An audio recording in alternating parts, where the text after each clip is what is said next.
दोस्तों बॉलीवुड दिन भर के नए एपिसोड में आपका स्वागत है। और भाई साहब, अगर आपने अभी तक मेरा चैनल सब्सक्राइब नहीं किया तो कर लो, घंटी नहीं दबाई तो जरूर दबा दो। आज की पहली खबर है फिल्म एनिमल के बारे में। आप सभी को पता है कि एनिमल ने चारों तरफ धूम मचाई हुई है और ये फिल्म बहुत जबरदस्त बिजनेस कर रही है। ये फिल्म बहुत बड़ी हिट हो चुकी है, लेकिन कितनी बड़ी हिट हो चुकी है यही मैं आपको बताने वाला हूं। इस फिल्म ने 3 दिन में बिजनेस किया है 175 करोड़ का, सिर्फ हिंदी में। जो साउथ का बिजनेस है वो अलग है, जो ओवरसीज का बिजनेस है वो अलग है। इसका मतलब ये हुआ कि इस फिल्म का वीक 1 का बिजनेस होगा कम से कम 250 करोड़ रुपए। और इसका मतलब यह भी होता है कि इस फिल्म का लाइफ टाइम बिजनेस 400 करोड़ के नीचे हो ही नहीं सकता। 500 करोड़ भी हो सकता है, 550 करोड़ भी हो सकता है, 600 करोड़ भी हो सकता है। इसका मतलब यह हुआ कि फिल्म उतनी ही बड़ी हिट है जितनी की पठान या जवान। गदर 2 का बिजनेस भी 525 करोड़ रुपए दिखाया गया है, लेकिन हकीकत यह है कि उसका रियल बिजनेस है तकरीबन 425 करोड़ रुपए। 100 करोड़ रुपए बढ़ाया है जी ने अपने शेयर की वैल्यू बढ़ाने के लिए, लेकिन ऑफिशियली उस फिल्म को भी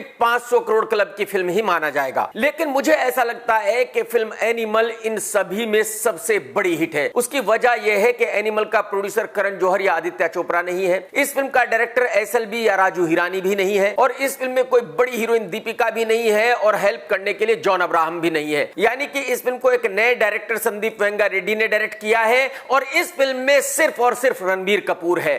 तो मेरे ख्याल में ये इन दोनों की ही जीत है, और ये फिल्म जितनी बड़ी भी हिट हो जाए ये इन दोनों की ही हिट मानी जाएगी। दोस्तों, आज की दूसरी खबर है रणदीप हुड्डा के बारे में। कुछ दिनों पहले ही रणदीप ने लिन से शादी की है, और जब इस शादी की खबर आई तो मैंने उसी वक्त कहा था कि रणदीप इतना शरीफ आदमी नहीं है कि इतनी जल्दी जल्दी में शादी कर ले और ऐसे शादी कर ले। ये आदमी बहुत ही शातिर आदमी है। अगर ये इतनी जल्दी जल्दी में शादी कर रहा है तो कोई तो वजह जरूर है। और अब मीडिया में खबरें आई हैं कि लिन ऑलरेडी प्रेग्नेंट है, और यही वजह है कि बहुत जल्दी जल्दी शादी की गई है। मैं आपको ये बता दूं कि ये शादी ऐसी पहली शादी नहीं है, इससे पहले भी ऐसी कई शादियां हो चुकी हैं। नेहा धुपिया की शादी भी कुछ ऐसी ही थी, दिया मिर्जा की शादी भी कुछ ऐसी ही थी, और आलिया भट्ट की भी शादी कुछ ऐसी ही थी। तो एक्चुअली एक तरह से देखा जाए तो ये बॉलीवुड में नया चलन चल गया है। दोस्तों, आप सभी जानते हैं कि बॉलीवुड में एक बहुत ही फेमस कॉमेडियन हुआ करते थे महमूद साहब, और एक दूसरे कॉमेडियन हुआ करते थे जूनियर महमूद साहब, जिनको महमूद साहब ने ही लॉन्च किया था, और यही वजह है कि उनको जूनियर महमूद का नाम दिया गया था। जूनियर महमूद साहब 200 से ज्यादा फिल्में कर चुके हैं, और अभी वो बहुत ही ज्यादा बीमार हैं। उनको पेट का कैंसर हो गया है। मेरी दुआ है कि ऊपर वाला उनको जल्दी से सेहतयाब करे। दोस्तों, आज की चौथी खबर है बॉबी देओल के बारे में। एक्चुअली लोगों को लग रहा था कि फिल्म एनिमल में बॉबी देओल का बहुत बड़ा रोल होगा, लेकिन बॉबी देओल के फिल्म में सिर्फ 3 ही सीन हैं, और लोग ये कह रहे हैं कि बॉबी देओल ने इतने छोटे से रोल को क्यों किया। जो लोग ऐसा कह रहे हैं उनसे मैं बताना चाहता हूं कि अगर डायरेक्टर ने उनको 3 सीन का रोल भी दिया तो ये बहुत बड़ी बात है। आज बॉबी देओल की वो पोजीशन है कि कोई उसको बेचारे को 2 सीन का रोल भी देने के लिए तैयार नहीं है, और यही वजह है कि बॉबी देओल ने मीडिया के सामने कहा कि वो फिल्म एनिमल के डायरेक्टर का शुक्रगुजार है कि उसने उसको ये रोल भी दिया, क्योंकि कोई और फिल्म मेकर उसको ये रोल भी देने के लिए तैयार नहीं है। देखिए, ये बॉलीवुड का चलन है कि जब सूरज चढ़ता है तो सब सलाम करते हैं, जब सूरज डूबता है तो कोई सलाम नहीं करता। एक वक्त था जब बॉबी देओल बहुत बड़ा सुपरस्टार था। आज बॉबी देओल बेचारा फ्लॉप है। बॉबी देओल की फिल्में चलती नहीं है, पब्लिक बॉबी देओल की वजह से किसी फिल्म को देखने जाती नहीं है, और यही वजह है कि जो फिल्म मेकर्स हैं वो उनको कोई बड़ा रोल नहीं देते हैं। तो एक तरह से जो फिल्म मेकर्स हैं वो भी बेचारे गलत नहीं है। जब वो एक फिल्म पर 200-250 करोड़ रुपए लगाते हैं तो उनको उसकी रिकवरी भी चाहिए होती है। तो वो अपनी फिल्म में उन्हीं एक्टरों को लेना चाहते हैं जिनको पब्लिक देखना चाहती है। जिनको पब्लिक देखना नहीं चाहती उनको वो अपनी फिल्म में नहीं ले सकते, अपना पैसा बर्बाद नहीं कर सकते। दोस्तों, आज की 5वीं खबर है भांड सुनील ग्रोवर के बारे में और कपिल शर्मा के बारे में। आप सभी को पता है कि इन दोनों में झगड़ा हो गया था। इन दोनों ने एक दूसरे की खूब जमकर मां बहन की थी, और फिर मीडिया में भी दोनों ने एक दूसरे की जमकर मां बहन की थी, और तकरीबन 5-6 साल से एक दूसरे के साथ काम नहीं कर रहे थे। कपिल शर्मा को लग रहा था कि वो तो जिंदगी भर हिट रहेगा। कपिल शर्मा फ्लॉप हो गया, उसका शो बंद हो गया, और सुनील ग्रोवर तो पहले से ही फ्लॉप है। तो इसके अलावा कोई चारा नहीं था कि भाई दोनों दोबारा से मिल जाए और फिर से दोबारा आकर एक शो साथ में करें। वो एक कहावत है कि कोढ़ी को कोढ़ी 25 कोस पर भी ढूंढ लेता है। तो अब ये दोनों कोढ़ी फिर से मिल गए हैं, फिर से दोस्त बन गए हैं, और फिर दोनों एक साथ एक शो कर रहे हैं। और इस बात से यह भी साबित हो जाता है, जो मैं हमेशा आपको बताता हूं, कि भाई बॉलीवुड में कोई भी किसी का परमानेंट दुश्मन नहीं है, ना ही परमानेंट दोस्त है। दोस्तों, आज की 6ठी खबर है अरबाज खान साहब के बारे में। आप सभी को पता है कि उनका डिवोर्स हो गया था मलाइका अरोरा से। उसके बाद वो मीडिया के सामने आए थे एक विदेशी लड़की जॉर्जिया के साथ, और अब इन दोनों का भी ब्रेकअप हो गया है। तो आज की छठी खबर इसी बारे में है। यह खबर तो 2-3 दिन पहले आई है कि इन दोनों का ब्रेकअप हो गया है, लेकिन अब से 3-4 महीने पहले मुझे जॉर्जिया एयरपोर्ट पर मिली थी अपने एक साथी के साथ जिसका नाम है अंशुल गर्ग, और ये अंशुल गाने बनाकर रिलीज करता है जो आजकल सिंगल चल रहे हैं। तो एक्चुअली मैं जॉर्जिया को उसके साथ एयरपोर्ट पर देखकर हैरान हो गया था कि भाई ये कैसे हो सकता है।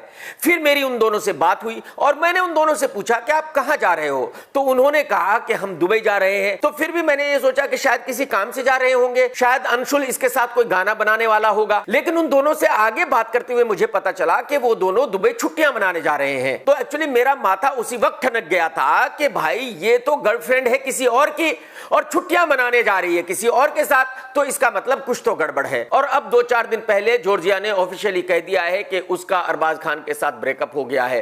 तो यानी कि जो मेरा शक था वो बिल्कुल सही निकला है।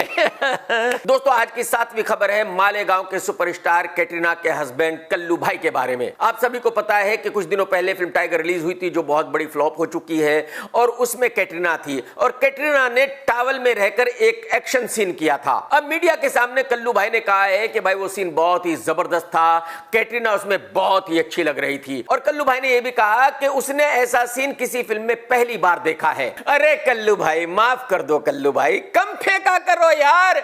आपकी नॉलेज के लिए मैं आपको बता दूं कि तकरीबन 10 साल पहले वो सीन एक चाइनीज फिल्म में आ चुका है, और उस सीन को उस चाइनीज फिल्म से उठाकर ही टाइगर 3 में डाला गया है। समझ में आ गई बात? दोस्तों, आज की 8वीं खबर है आज के सुपरस्टार रणबीर कपूर के बारे में। रणबीर कपूर ने मीडिया के सामने बताया है कि हां, उनका रिश्ता उनके फादर के साथ बहुत अच्छा नहीं था। वो कभी भी एक साथ बैठकर आराम से बात नहीं कर पाए थे। ऐसा कभी नहीं हुआ था कि रणबीर अपने फादर के साथ बैठकर अपनी पर्सनल बातें कर सके, डिस्कस कर सके कि रणबीर क्या करना चाहता है, क्या नहीं करना चाहता है। रणबीर का कहना यह है कि अब ऋषि साहब इस दुनिया में नहीं है, और उनको इस बात का पछतावा है कि वो उनके साथ टाइम नहीं स्पेंड कर सके। रणबीर ने इससे आगे कहा कि जो मुझसे गलती होनी थी वो तो हो चुकी है, वो तो अब लौट कर नहीं आ सकती, लेकिन हां, मैं कोशिश करूंगा कि मैं अपनी बेटी राहा के साथ ज्यादा से ज्यादा वक्त बिताऊं, मैं अपनी बेटी राहा का दोस्त बनकर रहूं, और जैसा रिश्ता मेरा और मेरे फादर का था वैसा मेरा मेरी बेटी के साथ ना हो। मैं चाहूंगा कि मेरा रिश्ता मेरी बेटी के साथ बहुत ही फ्रेंडली हो, एक दोस्त की तरह हो। दोस्तों, आज की 9th खबर भी मालेगांव के सुपरस्टार कल्लू भाई के बारे में है। उनकी फिल्म सैम बहादुर भी फिल्म एनिमल के साथ ही रिलीज हुई थी, और इस फिल्म के रिलीज होने से पहले ही मैं कह रहा था कि भाई साहब, आप अपनी फिल्म को एनिमल के साथ रिलीज ना करो, आप बर्बाद हो जाओगे, आपकी फिल्म सुपर डुपर डिसास्टर हो जाएगी। और वही हुआ। सैम बहादुर ने 3 दिन में सिर्फ 25 करोड़ रुपए का बिजनेस किया है, और वो भी इसलिए किया है क्योंकि फिल्म एनिमल हाउसफुल चल रही है। तो बहुत सारे लोग थिएटर पर आते हैं फिल्म एनिमल देखने के लिए। जब टिकट नहीं मिलते तो वो सोचते हैं कि यार घर तो वापस नहीं जाएंगे, चलो सैम बहादुर ही देख लेते हैं। तो एक्चुअली जो एनिमल का ओवरफ्लो है उसकी वजह से सैम बहादुर ने 25 करोड़ का बिजनेस किया है। और मैं आपको ये बता दूं कि इस फिल्म का बजट है 150 करोड़ रुपए। जब मैंने ये ट्वीट किया तो बहुत लोगों ने कहा कि भाई आप पागल हो गए हो, विक्की कौशल की फिल्म का बजट 150 करोड़ रुपए कैसे हो सकता है? आप लोग बिल्कुल सही हो, यही तो गलती की रोनी स्क्रूवाला ने, तभी तो उसकी कंपनी बंद हो गई है। भाई साहब, रोनी को यह लग रहा था कि फिल्म सैम बहादुर तो कम से कम 500 करोड़ रुपए का बिजनेस करेगी, उसी तरह जैसे कि उरी ने किया था। तो यही वजह है कि उसने बेचारे ने जोश में आके 150 करोड़ रुपए इस फिल्म पर लगा दिए थे, और फिल्म के रिलीज होने से पहले ही रोनी को पता चल चुका था कि वो स्क्रू हो चुका है। तो यही वजह है कि रोनी ने अपनी कंपनी बंद कर दी है। सैम बहादुर उसकी कंपनी की आखिरी फिल्म है, इसके बाद रोनी कोई फिल्म नहीं बनाने वाला है। और यहां यह भी जानना जरूरी है कि कल्लू भाई की उरी हिट फिल्म थी, और उसके बाद ये तकरीबन उनकी 10वीं सुपर डुपर डिसास्टर फिल्म है। तो मैं बॉलीवुड वालों को एक बार फिर से वार्न करना चाहूंगा कि भाई साहब, आप अपनी आंखें खोल लो, अपना दिमाग खोल लो। आप लोगों को मैं बता दूं कि कल्लू भाई कोई स्टार नहीं है, कल्लू भाई एक साइड एक्टर है। अगर एक कोई बड़ा हीरो है उसके साथ आप कल्लू भाई को लोगे तो फिल्म चल सकती है, लेकिन अगर आप ये कहें कि कल्लू भाई बहुत बड़ा स्टार है, लोग कल्लू भाई की फिल्म देखने जाएंगे, कल्लू भाई की फिल्म सुपर डुपर हिट हो जाएगी, तो आप लोगों की बहुत बड़ी गलतफहमी है। क्योंकि कल्लू भाई की जो भी पहचान है वो सिर्फ और सिर्फ कैटरीना की वजह से है। दोस्तों, आज की 10वीं खबर है करण जौहर के बारे बारे में। एक्चुअली करण जौहर भी वही गलती कर रहा है जो रॉनी स्क्रूवाला ने गलती की थी, और मैं करण जौहर को इस वीडियो के द्वारा ऑफिशियली ये बताना चाहता हूं कि भाई साहब आप बहुत बड़ी गलती कर रहे हैं। एक्चुअली रॉनी स्क्रूवाला की फिल्म उरी बहुत बड़ी हिट हुई थी, और यही वजह है कि उसके बाद रॉनी ने सारी देशभक्ति की फिल्में बनाई, वो तेजस हो, पीपा हो, सैम बहादुर हो, मिशन मजनू वगैरह वगैरह, और इन फिल्मों में रॉनी स्क्रूवाला ने तकरीबन 250 करोड़ रुपए का लॉस किया है। और अब करण जौहर भी वही गलती कर रहा है। करण जौहर ने एक फिल्म का अनाउंसमेंट किया है बुढ़ऊ के साथ, उसकी कहानी भी देशभक्ति की कहानी है कि कैसे इंडिया की मिलिट्री मालदीव्स में जाती है और वहां ऑपरेशन को अंजाम देती है। करण जौहर ने दूसरी फिल्म का अनाउंसमेंट किया है जिसमें हीरो है कार्तिक आर्यन। यह फिल्म भी एक वॉर फिल्म है, यानी कि यह भी एक देशभक्ति की फिल्म है। तो मैं करण जौहर से यही बताना चाहूंगा कि भाई साहब ये वक्त एनिमल का वक्त है, लोगों को एनिमल पसंद आ रही है। ऐसे वक्त में आपकी ये देशभक्ति की फिल्में नहीं चलेंगी, ये दोनों ही फिल्में सुपर डुपर डिसास्टर हो जाएंगी।